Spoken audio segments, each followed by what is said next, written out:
Every Sunday morning, Harold Matthews walks the same path through Meadowbrook Care Facility, carrying fresh daisies wrapped in yesterday's newspaper. His weathered hands grip the stems with the same tenderness he once used to brush Sarah's hair, back when she still knew his name. The fluorescent lights overhead cast harsh shadows across his lined face, but his eyes hold a warmth that 63 years of marriage couldn't extinguish, even now. The hallway stretches endlessly before him, each step echoing like a metronome, counting down the moments until he sees her again. Other visitors passed by with forced smiles and whispered conversations, but Harold moves with the quiet dignity of a man who has made this journey every week for 7 years. His ritual never varies: flowers, a gentle knock, and the hope that today might be different from yesterday.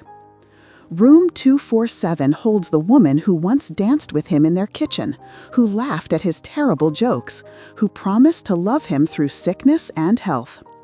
The brass nameplate reads Sarah Matthews, but the woman inside exists in a world where Harold is sometimes a stranger, sometimes a memory, and sometimes invisible altogether. Alzheimer's has stolen her recognition, but it cannot touch his devotion. He pauses outside her door, listening to the soft murmur of the television within, gathering courage for whatever version of Sarah he'll encounter today. Some days she smiles and calls him dear without knowing why. Other days she stares through him as if he's made of mist and shadows. But Harold has learned that love doesn't require reciprocity to survive. It only requires persistence. The daisies tremble slightly in his grip as he raises his hand to knock, a gesture repeated so many times it has become sacred. Through the small window in the door, he can see her profile against the afternoon light, still beautiful despite the confusion that clouds her features.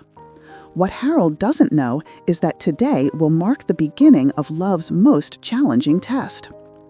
The woman who greets him today wears Sarah's face, but speaks with a stranger's voice, asking politely if he's lost his way.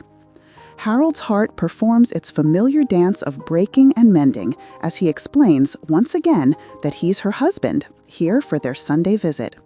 She nods with the practiced politeness of someone who has forgotten how to remember, gesturing for him to sit in the chair beside her bed. 63 years ago, they met at a church social where Sarah wore a yellow dress that matched the daisies now resting in the bedside vase. Harold can still recall the exact shade of her lipstick, the way she tilted her head when she laughed, the promise in her eyes that spoke of forever. Those memories have become his most precious possessions, stored safely in a mind that refuses to let them fade. Their early years were painted in golden hues of shared dreams and whispered secrets. Sarah would leave little notes in his lunchbox, heart-shaped reminders that love could survive anything the world threw at them. They weathered job losses, family tragedies, and the bittersweet ache of years trying to have children, followed at last by the fierce joy of holding them, and their love only grew stronger with each challenge overcome together. The first signs appeared on a Tuesday morning when Sarah couldn't remember where she'd placed her car keys. Harold laughed it off, teasing her about getting old, but something cold settled in his chest when she looked at him with genuine confusion.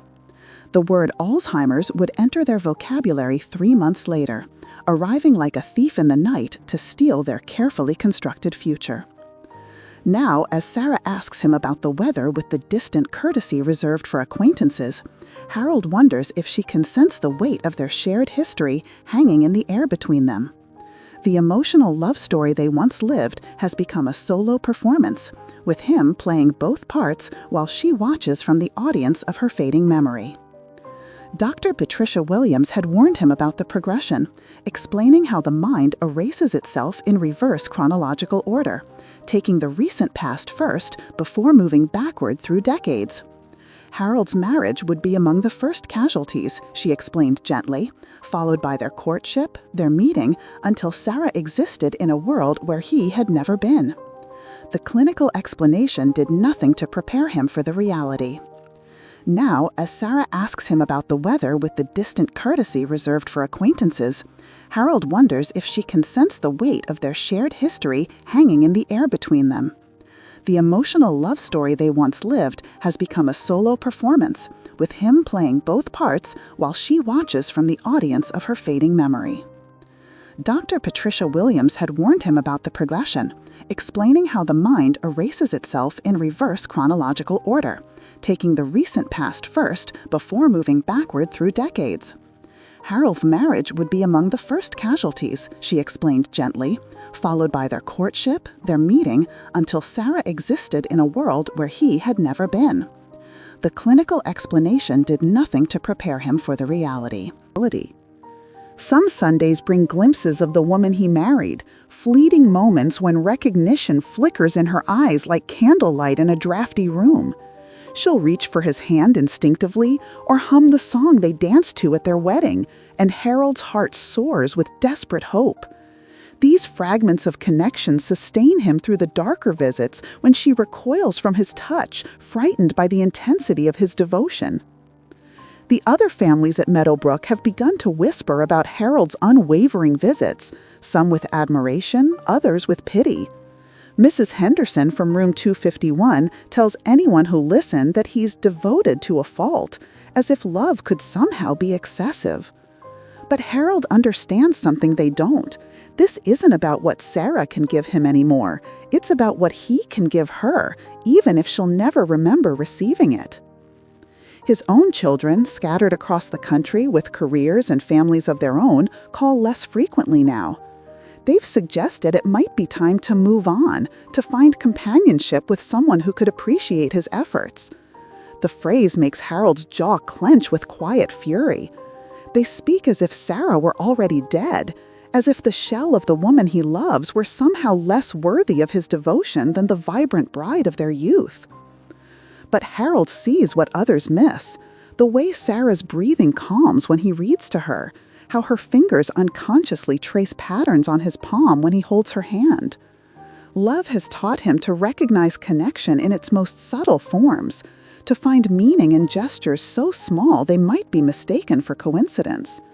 Today, however, something different waits in room 247, something that will test every lesson love has taught him.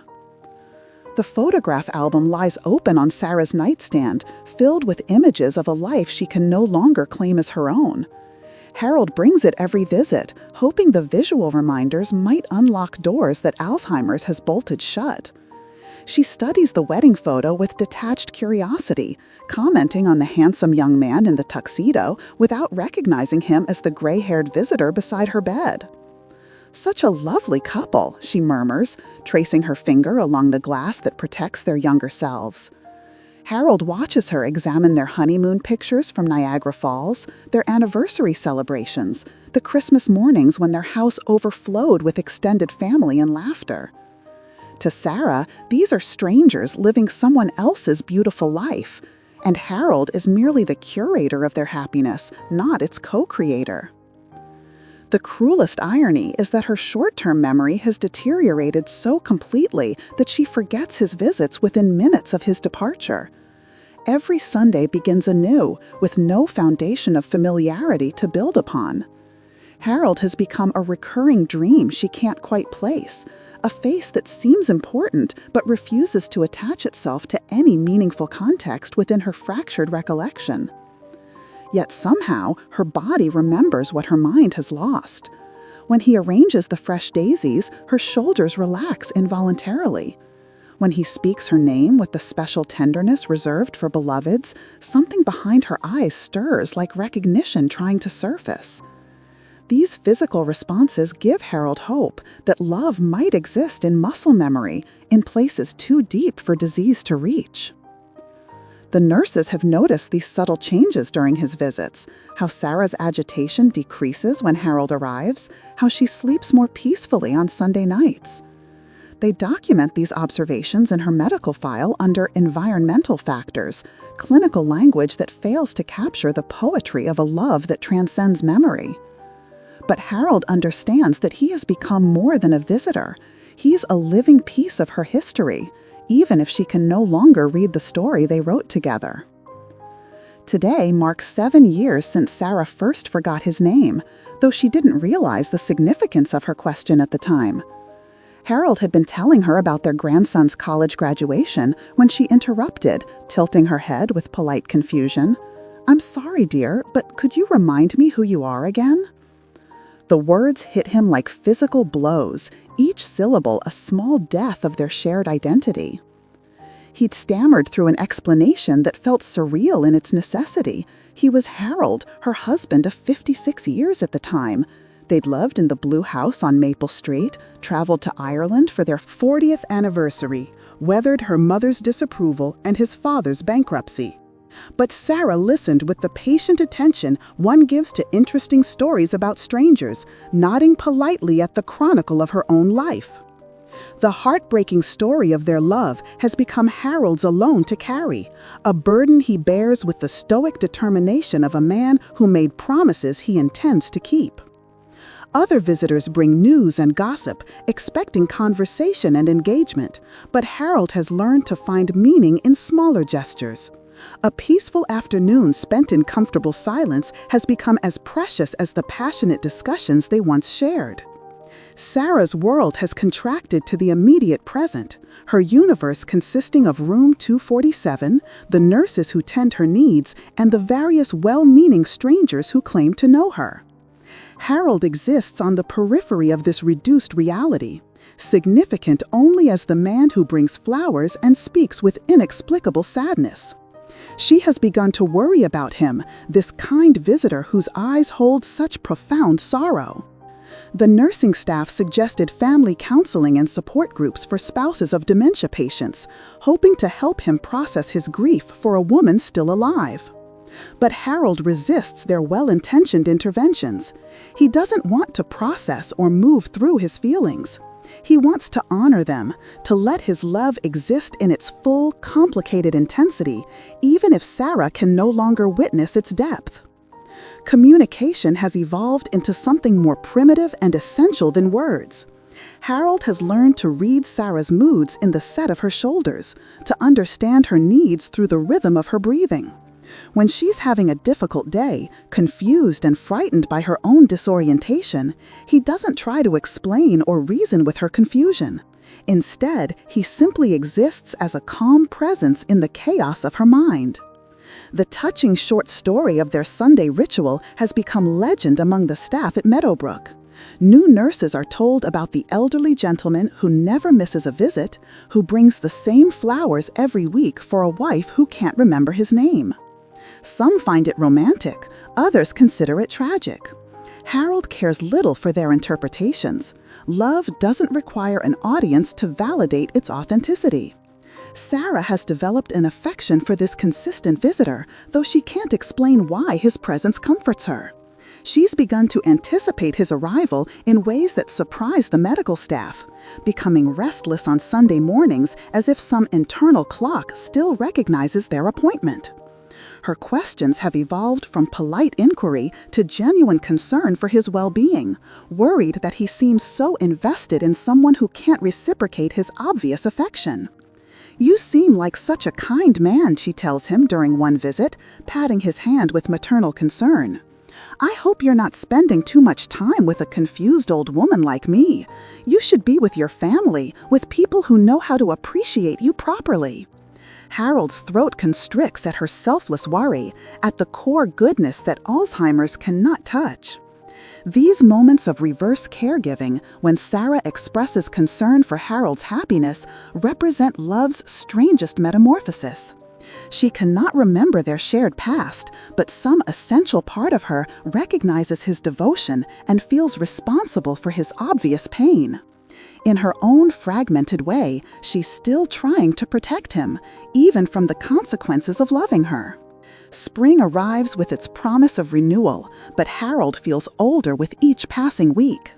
The physical toll of 7 years' worth of emotional marathons has carved lines around his eyes and bent his shoulders under the weight of accumulated sorrow. Friends have stopped asking about Sarah, uncomfortable with the complexity of grief for someone who is still alive but essentially gone. The daisies he brings each week serve as a constant through Sarah's ever-changing mental landscape. Even when she doesn't recognize him, she responds to the flowers with consistent pleasure, burying her face in their simple beauty and inhaling their sweet fragrance. Harold has learned to find profound meaning in these small consistencies, evidence that some part of her core self remains intact beneath the disease's ravages. Her personality shifts have become more pronounced, cycling through phases that correspond to different periods of her life. Some days she's a 20-year-old bride, shy and eager to please. Other visits find her in protective mother mode, worried about children who are now middle-aged adults.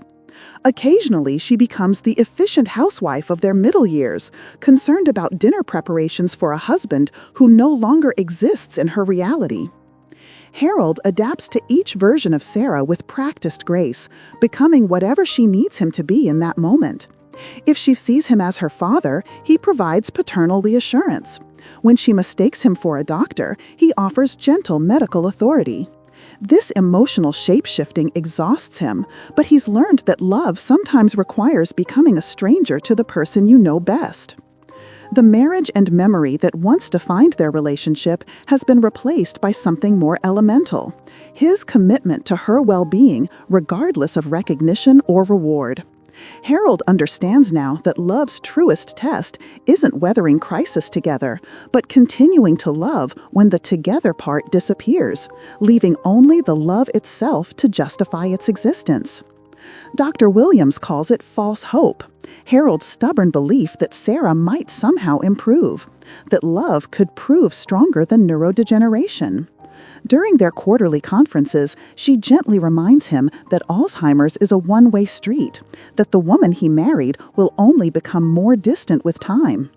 Harold nods politely and continues bringing daisies every Sunday, unwilling to surrender the possibility of miracle. The true love and aging dynamic playing out in room 247 has become Harold's entire world. He stopped attending church, tired of well-meaning congregants who ask after Sarah as if she were recovering from flu rather than disappearing by degrees. His social circle has contracted to the nursing staff and the other regular visitors, people who understand that some griefs are too complex for casual conversation. Sarah's good days are becoming rarer, fleeting moments of clarity that shine like stars against the growing darkness of her confusion. During one such afternoon, she looks directly at Harold and says, "You have such kind eyes. Has anyone ever told you that?" The comment pierces him with its innocence. She had told him that very thing on their first date, though she can't possibly remember now.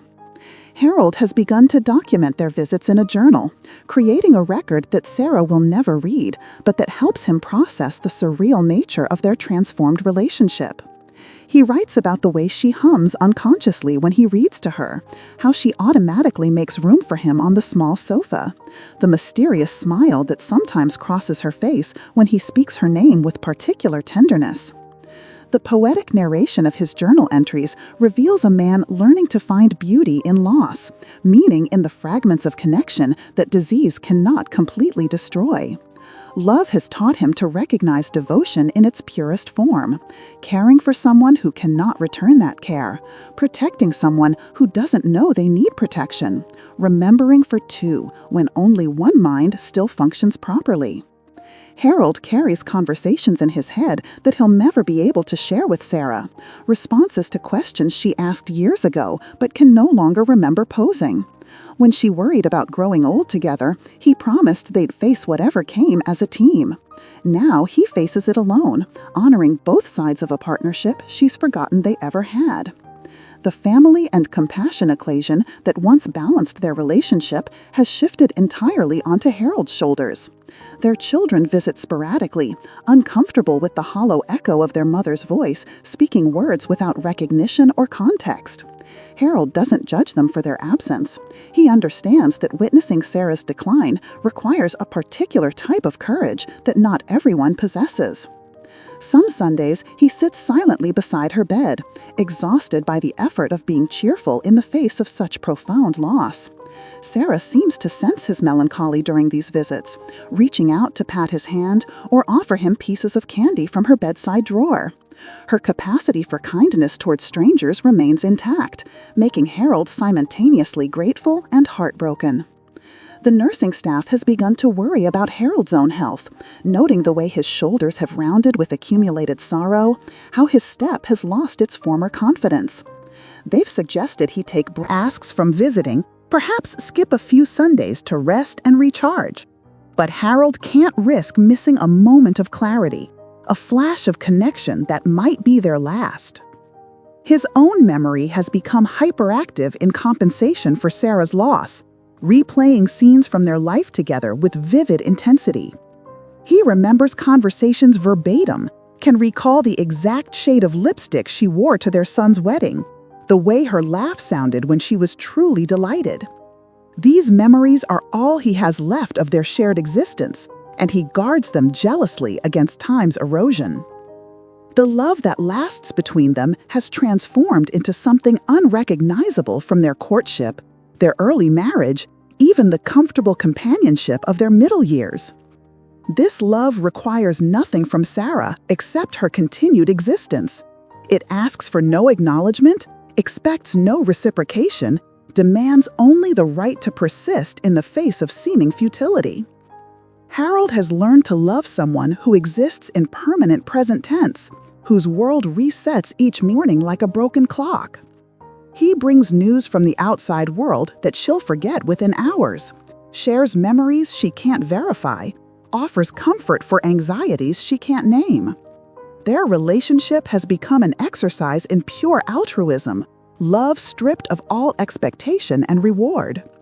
The elderly couple they once were exists now only in Harold's memory, and in the faded photographs Sarah studies with polite interest. Strangers comment on what a devoted visitor he is, not realizing they're witnessing the final act of a 63-year love story. Harold neither seeks nor wants their admiration. He's simply doing what love demands when everything else has been stripped away. Sarah's responses to his presence have become increasingly subtle, noticeable only to someone who has learned to read the language of her diminished capacity. Her breathing deepens when he settles into the chair beside her bed. Her hands become less restless when he speaks. These tiny signals are Harold's reward, proof that love creates connections deeper than conscious recognition.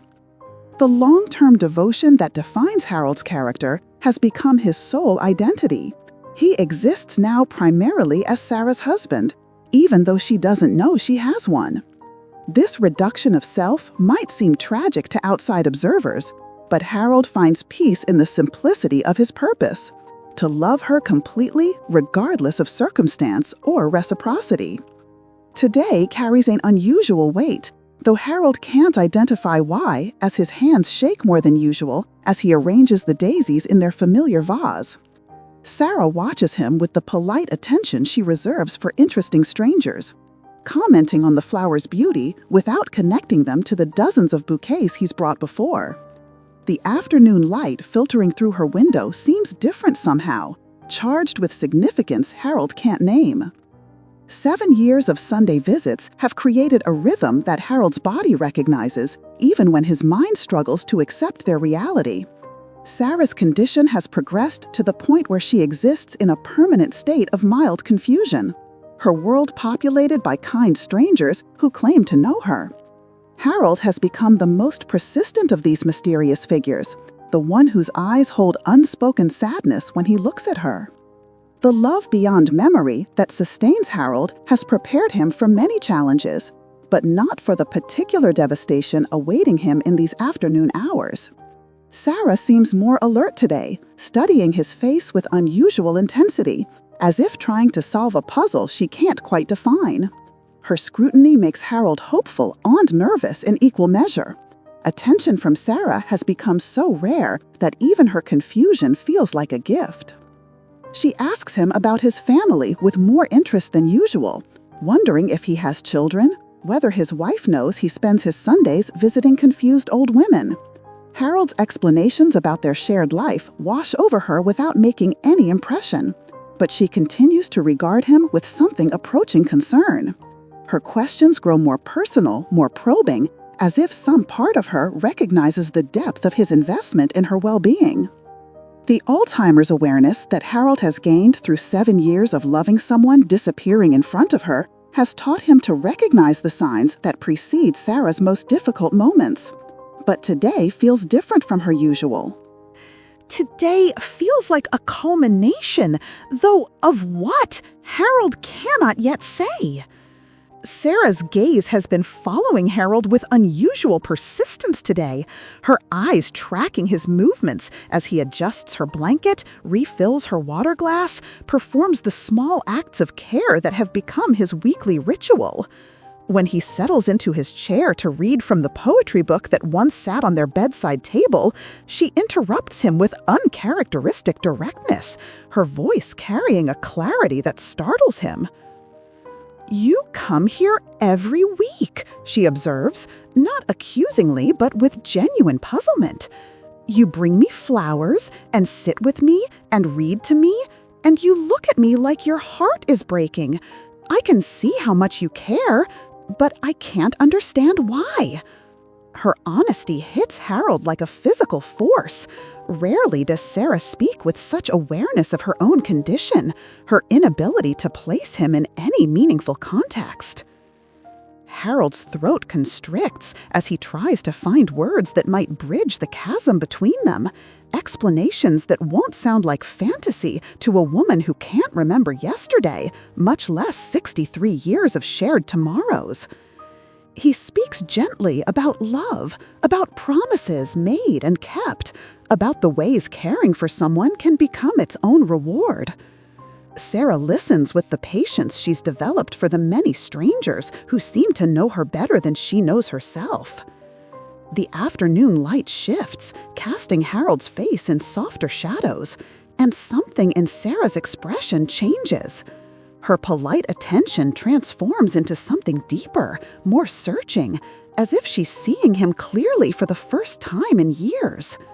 Harold holds his breath, afraid to move, afraid to break whatever spell is allowing her to truly focus on his presence rather than simply tolerate it.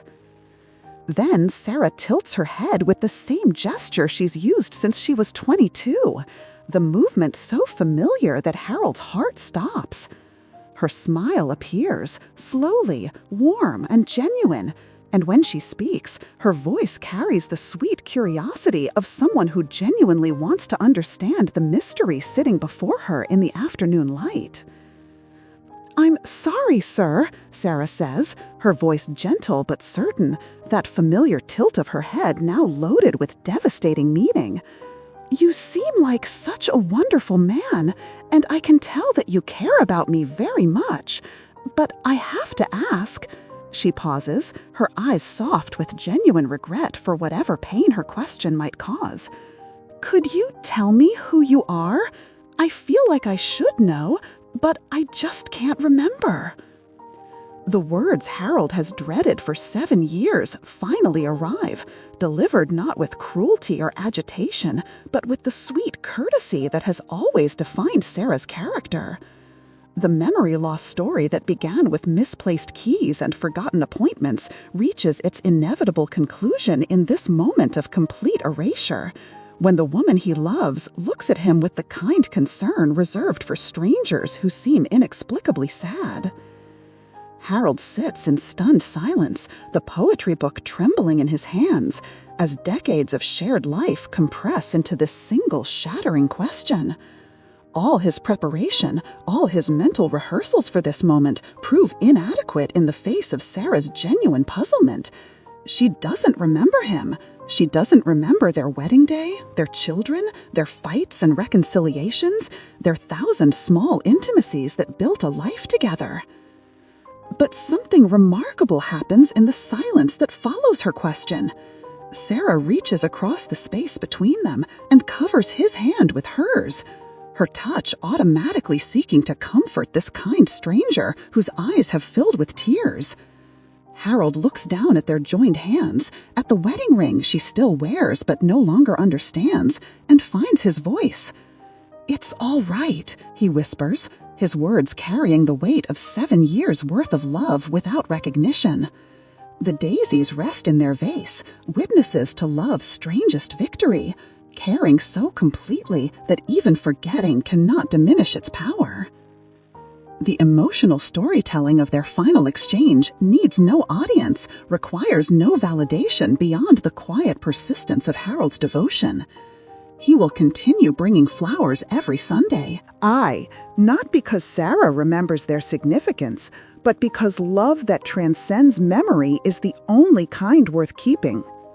In a world where Alzheimer steals everything else, love remains, nameless but unbroken, invisible but eternal. If this story touched your heart, please like this video. It helps others find stories like this one. Subscribe to Voices After 50 for more true tales of love, memory, and the beauty that endures even as time fades.